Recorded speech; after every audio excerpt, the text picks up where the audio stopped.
Hii ndio siri kubwa ya bata wako kuweza kukua, ndugu mfugaji wa bata, na siri yenyewe ni swala zima la kuweza kuwapa chakula mchanganyiko. Bata wako unapowapa chakula mchanganyiko ndio siri kubwa ambayo itapelekea bata wako waweze kukua kwa haraka, bata wako waweze kuongezeka uzito, na bata wako unapowapeleka sokoni waweze kutoka mapema. Kwani nia na malengo ya wewe kuweza kufuga ni kuhusiana na swala zima la kuweza kujipatia kipato. Kwa hiyo kama unaangalia katika skrini yako hapo, hicho ni chakula mchanganyiko. Ina maana wafugaji wetu ameweza kutengeneza, kununua unga, ameweza kutengeneza ugali kwa bata wake, anawatengenezea na ugali, anawapikia ugali. Kuna vitu mbalimbali ambavyo unaweza kuvifanya. Unaweza kununua mahindi, ukasaga mahindi ambayo hayajakobolewa, ukawa unatengenezea ugali bata wako, unawapa, unakurogea, unawasongea ugali, unawapa ugali ambao ugali huo unakuwa umechanganyikana na dagaa kwa ndani yake, ili kusudi tu uweze kupata mchanganyiko wa chakula na bata wako waweze kuwa vizuri. Kwa hiyo ndio siri kubwa ambayo inabidi uweze kuifahamu, na pia miongoni mwa siri hiyo ni kuhusiana na swala zima la kuweza kuwakinga bata wako dhidi ya magonjwa. Bata, kuna mambo mbalimbali ambayo unaweza kuyafanya bata wako kuwakinga dhidi ya magonjwa. Maana magonjwa ya bata unaweza kuyakinga au kuyatibu. Kwa hiyo watu wengi wameshazoea kuhusiana na swala zima la kuwatibu wagonjwa. Bata wanaumwa kifadulo, bata wanaumwa ndui na kadhalika. Kwa hiyo unawatibu, ila lakini nje ya lishe bora au mchanganyiko wa chakula kama tulivyoona katika skrini yetu hapo, kwa ndugu mfugaji wa bata, pia unashauriwa kuhusiana na swala zima la kuweza kuwakinga bata wako dhidi ya magonjwa. Bata wako utawakingaje dhidi ya magonjwa? Kitu cha kwanza kabisa, eneo ambalo bata wako wanakula inatakiwa liwe eneo safi. Eneo ambalo bata wako wanalia inatakiwa liwe eneo safi. Eneo ambalo bata wako wanakula inatakiwa liwe eneo safi. Nimerudia mara tatu kwa sababu ni muhimu sana. Sehemu ambayo bata wako wanapumzikia, kama unavyoangalia hapo ni sehemu ambayo bata wanapumzika. Jitahidi sana kuwa eneo hilo linakuwa safi, na maana unasafisha uwe asubuhi na jioni, unasafisha, unafagia na kwa liko safi, ili kusudi unapokuwa wanakaa, wanacheza, wanaruka, wanafurahi, liwe katika mazingira ambayo ni masafi. Ukifanya hivyo, ina maana utawakinga bata wako dhidi ya magonjwa, na utakuwa ni miongoni mwa watu ambao wamefanya vile vitu vya muhimu, ambao wamechanganya chakula na pia eneo lao ambao, na pia bata wao wanakuwa hawana magonjwa, maana umewakinga dhidi ya magonjwa. Na kitu kingine, vyombo vya kunywea maji lazima navyo uweze kuvisafisha viweze kuwa safi. Vyombo vya kunywea maji vinapokuwa safi, unawakinga bata wako dhidi ya magonjwa ya tumbo, unawakinga bata wako pia dhidi ya magonjwa ya kupumua, kwa sababu tukumbuke kwamba bata wanakuwa wanakula pumba, wanakula vyakula mbalimbali, kwa wanapokuwa wanakula ile vumbi zito linapokuwa linawakuta bata wako, hii itapelekea bata wako kuweza kupata changamoto mbalimbali ya magonjwa ya mfumo wa kupumua. Kwa hiyo vyombo vyako vya chakula vinapokuwa viko visafi, vyombo vyako vya maji vinapokuwa visafi, vinapelekea bata wako kuweza kuwakinga dhidi ya magonjwa ya kupumua na magonjwa ya tumbo. Kwa hiyo hayo ni mambo muhimu. Kwa hiyo kitu kingine cha muhimu sana ambacho inabidi uweze kuzingatia, ndugu mfugaji, ni kuhusiana na swala zima la kuweza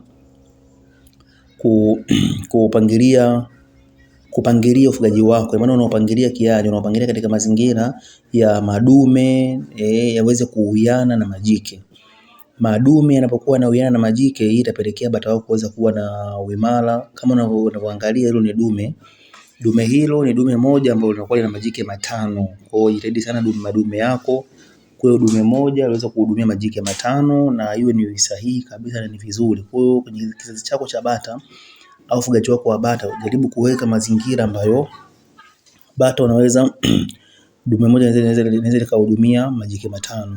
Na kitu kingine, kama unavyoangalia katika skrini yako hapa, bata hapa umeangalia mnyama, bata hapa wana taharuki. Kwa hiyo ndio uweze kuwakinga bata wako dhidi ya wanyama. Kinga bata wako dhidi ya wanyama. Bata wako utawakingaje dhidi ya wanyama? Mfano kama vifaranga, watu wengi sana, wafugaji wengi sana wanapoteza sana bata wao wengi kulingana na wanyama wanatuzunguka hawa, mfano mwewe na wale wanyama ambao, kuna mwewe, kuna vicheche, kuna mapaka shume, kuna mapaka mbalimbali ambayo yanasumbua sana na kula sana vifaranga na mayai. Na pia na mfugaji mwingine ambaye anasumbuliwa sana na kusana swala zima la kenge. Kenge naye wanasumbua. Hao wote ni wanyama ambao wanasumbua na ndege ambao wanasumbua na wanarudisha maendeleo mengi sana wafugaji wengi wa bata. Kwa hiyo kama ni wewe ni miongoni mwa hao ambao wanasumbuliwa na wanyama hao, kwa kuna vitu vya muhimu sana ambavyo inabidi uweze kuvifanya ili kuweza kuwakinga. Mfano kama kenge banda lako au sema bata wako wanatagia, jitahidi sana kuzungushia, kuweza kuweka nyavu, kuweka ua, au kama hauna unaweza kuzungushia taneti ili kuweza kukinga kenge wasiweze kuingia ndani mle kuweza kula mayai. Kwani tukumbuke yai moja ndio bata mmoja. Kwa kama bata wako utakuwa umetega mayai 20, ina maana tunaamini kwamba bata wako wana uwezo kutotoa mayai 15 au 16 au 18, na baadhi ya bata wengine wanatoa mpaka mayai 20 yote.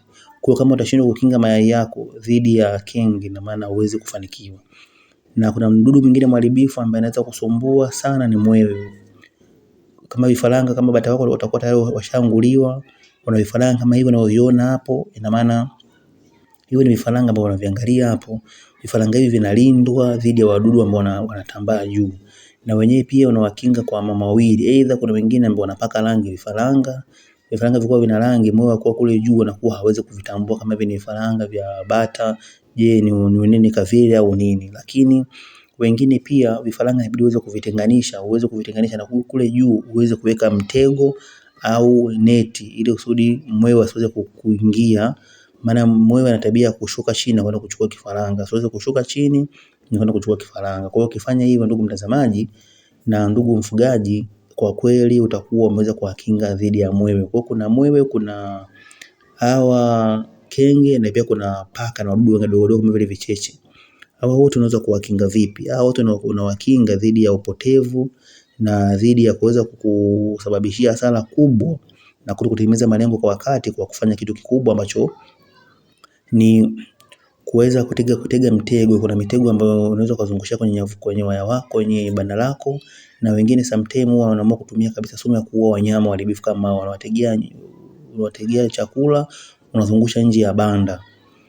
Lakini kama utatumia sumu ya kuua wanyama, jitahidi sana kulinda na kuangalia kwamba ile chakula kile ambacho umekitegea ambao umetegea ile sumu, bata wako wasiweze kula, kwa sababu kiukweli bata huwa wanakula chakula chochote ambacho wanachokiona. Kwa kama utashindwa kuweza kutenganisha ili bata wasiweze kula, utapata hasara. Ina maana unajikuta bata wako wanakula kile chakula ambacho kina sumu, na bata watakufa wote kwa pamoja. Na kitu kingine cha muhimu sana pia, ndugu mtazamaji, ni kuweza kuwakinga dhidi ya magonjwa ambukizi. Pale unapoenda kutengeneza banda lako la bata, jitahidi kuweka sana, wawe mbali na watu. Yaani watu wasio wanaingia sana. Kuna mazingira ambayo unakuta kila mtu anaingia kwenye banda lako la bata na angalia, kila mtu anaingia. Kwa mtu mwingine anaweza kawa na magonjwa yake huko ya kuambukiza, na bata wako kaja kupata magonjwa mbalimbali kama magonjwa njia ya kupumua. Kwa wakinge sana bata wako ili wasiweze kuwa wanaingiliana na watu. Yaani kila mtu anaingia pale anatoka, anaingia anatoka. Na pia bata wako jaribu kuwatengenezea mazingira kuweza kukua sehemu moja, yani kukaa sehemu moja. Wasiwe wanatembea kwa bata huria, yani bata wa kutembea. Wanatoka sehemu moja wanaingia sehemu nyingine, wanazunguka huko, wamekuja huko, wamefanya hivi. Hiyo wakiona zunguka hivi, wanaweza kupelekea kuuawa, hizo wakapigwa na watu. Unaona, au wakaenda nyumba au wakaibiwa na watu. Ni mambo ya changamoto ambazo zinapelekea sana wafugaji wengi sana wanapata hasara. Sasa wale wafugaji ambao wana mitaji midogo, wale wafugaji ambao wanaanza, wanakutana na changamoto kubwa kama hizo. Wanapigwa, wanauawa, wanaibiwa bata wao. Kwa mambo yote hayo, ili kuepuka vitu vyote hivi, ina maana jitahidi sana kuweza kuzungushia ua, jitahidi sana kuweza kutenga bata wako wakae sehemu moja, na uweze kuwatafutia chakula, na utakuwa na uwezo wa kuamudu hata kuwadhibiti magonjwa mbalimbali ambayo wana uwezo wa kwenda kule kucheza wakapata ile magonjwa wakaja kuambukizana wakiwa mle ndani. Kwa hivyo ni vitu vya muhimu sana, ndugu mtazamaji, ambavyo inabidi lazima uweze kuvifahamu na lazima uweze kuchukua hatua ili kusudi kuweza kufanikiwa na kuweza kutimiza malengo yako ya ukuaji wa ufugaji. Utoke na bata uliokuwa nao, bata wako waweze kuongezeka.